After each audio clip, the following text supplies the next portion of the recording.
nyinyi mliweza kuweka azima ndani yangu ya kugombea kiti cha ubunge eneo bunge letu la Magarini. Tulitembea pamoja hii safari, mkanishika mkono na kunitembeza zile wodi zingine, na Magarini yetu hii ikanikubali iwe niweze kuwa mbunge eneo bunge letu hili la Magarini.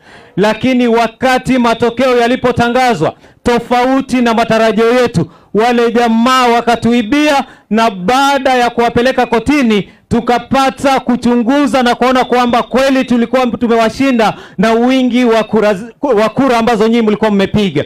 Sasa leo nikiwa hapa nataka niseme kwamba wizi wa kura au kuwa wizi ambao ulikuwa umeibiwa Stanley, haya ni maamuzi yenu, na wale waliweza kuiba ule msimamo na mwelekeo wa kiongozi ambao nyinyi wananchi mlikuwa mnao. Kweli si kweli?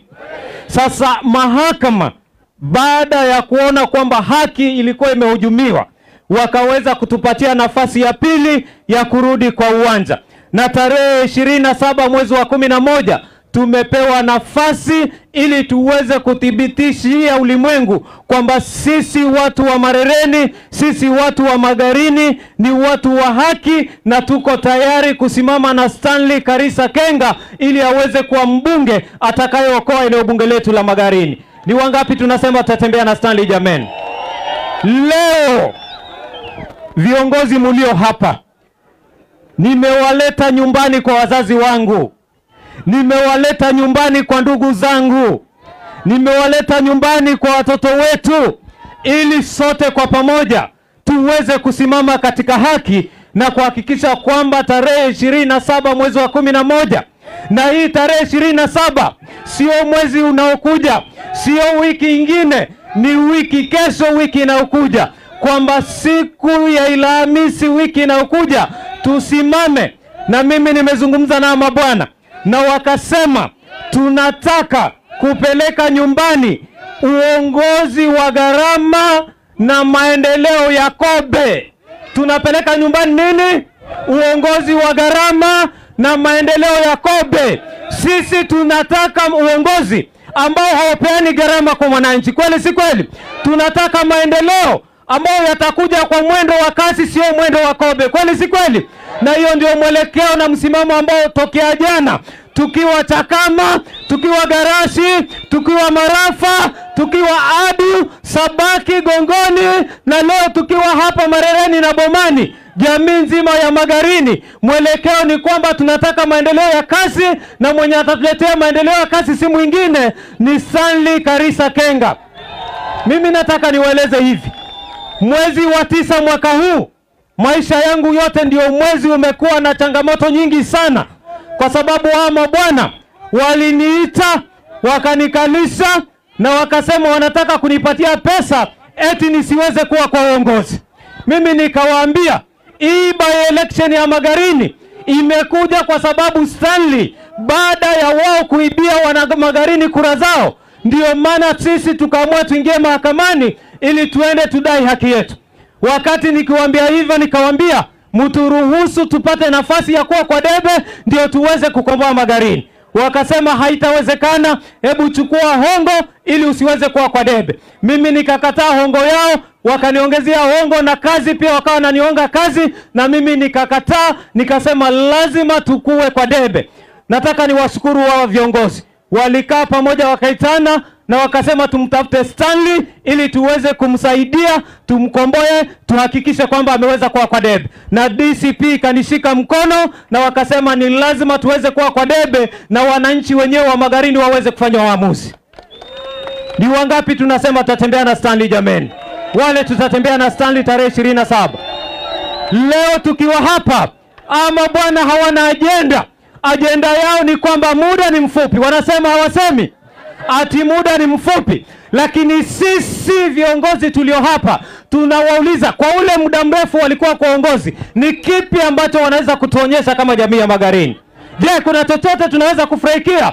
Bado tumebaki katika shida, vijana wetu hawana ajira, vijana wetu wanakosa kazi, uvuvi bado umezorota, kilimo kimezorota, afya zetu maendeleo chini, mambo yote ambayo tulivetaraji tupate kutoka kwao bado hatujaweza kupata. Ndio maana leo tunashirikiana na suluhisho la mtihani huu tarehe 27, mimi nataka niwaulize na kuwaomba kwamba Marereni hii ambayo iko na kura 8,000 hii location, hizi kura zote 8,000, hakuna kura hata moja itapotea, lakini tutatoka kwa wingi tuende tupige kura zetu, na pia tuhakikishe kwamba tunasimama imara ili tuweze kulinda kura zetu. Leo baada ya muda mrefu kutunyima huduma, ati leo wamekaa hapa Ngalula, wameita jamaa ya ndugu zetu wa bara.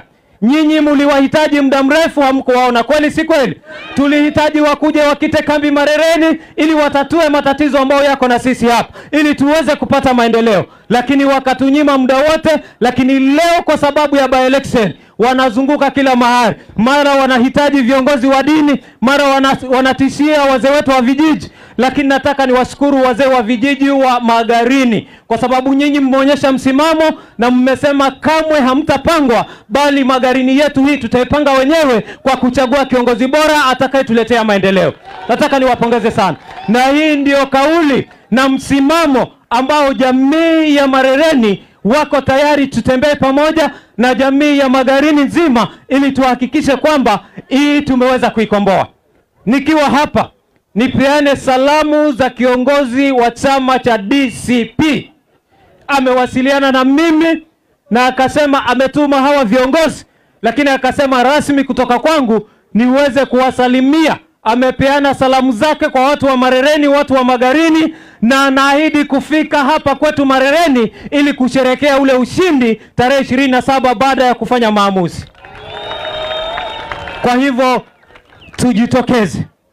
tujitokeze, na ulimwengu mzima masikio yako wazi, macho yako wazi, wanataka kusikia na kuona ni vipi Magarini hii itapeana mwelekeo. Maana kiti hii ya Magarini ikichukuliwa na United Opposition, itakuwa sasa tumeanza ile barabara kubwa ya kuweza kukomboa taifa letu la Kenya. Hao watu ambao wanapeana pesa, mimi nikawauliza ni vijana wangapi ambao hawana kazi hapa Magarini? Mbona hii kazi wasilete kwa wengine kama Stanley amekataa? Nikauliza ni wangapi wanahitaji pesa hapa Magarini? Sote tunahitaji. Kama wanasema pesa wapeane Stanley, mbona wasilete hii pesa kwetu? Lakini kwa sababu ilikuwa ni hongo, ndio maana wameshindwa. Sasa badala waseme wanapeana hongo, hawasemi, wanasema ni pesa. Ni waongo si waongo? Ni waongo si waongo? Kumala kwa mzina mende. Kumala kwa mzina mende.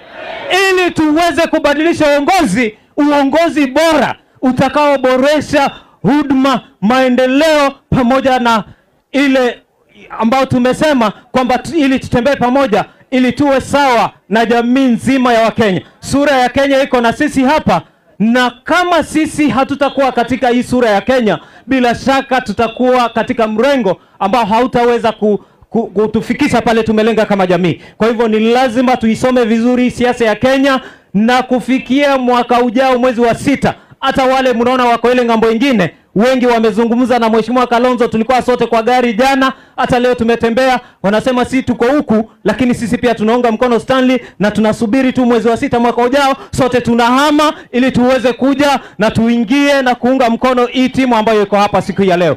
Kwa hivyo nataka niwashukuru kwa kuweza kusimama na mimi. Siku zimebakia chache sana, tutabaki katika msimamo wetu. Najua Marereni hii niwaeleze, wale mabwana, Gavana Mung'aro ameteua watu 14, akawaita pale sijui hoteli wanaita Mwembe Resort, akawapatia sijui wengine wakaitwa Kilifi, akawapatia 100,000. Kisha wale mabwana wakachukua shilingi 10,000, wakavunja shilingi 50 100, alafu kila usiku wanatembea hapo Marereni wanabishia watu, ati wanawaambia mchague yule ambaye hatufai. Nyinyi mtawasikiza? Wakigonga milango mkijua kwamba ni wale ambao hawana mwelekeo, tuwaambie sisi tumeamua na tuko na msimamo, na hatutaki kusikia porojo na propaganda ambazo wako nazo, kwa sababu sisi tunataka tulinde heshima ya uongozi ndani ya eneo letu la Magarini. Sisi sio wasaliti, lakini sisi ni wazalendo, na kwa sababu ni wazalendo, sisi ni watu wa kazi wa kuweza kuwahudumia wananchi ili tuweze kupata maendeleo. Asanteni sana. Ni mruhusu sasa Mheshimiwa Rais anayekuja aweze kuendelea na hotuba. Shukrani sana.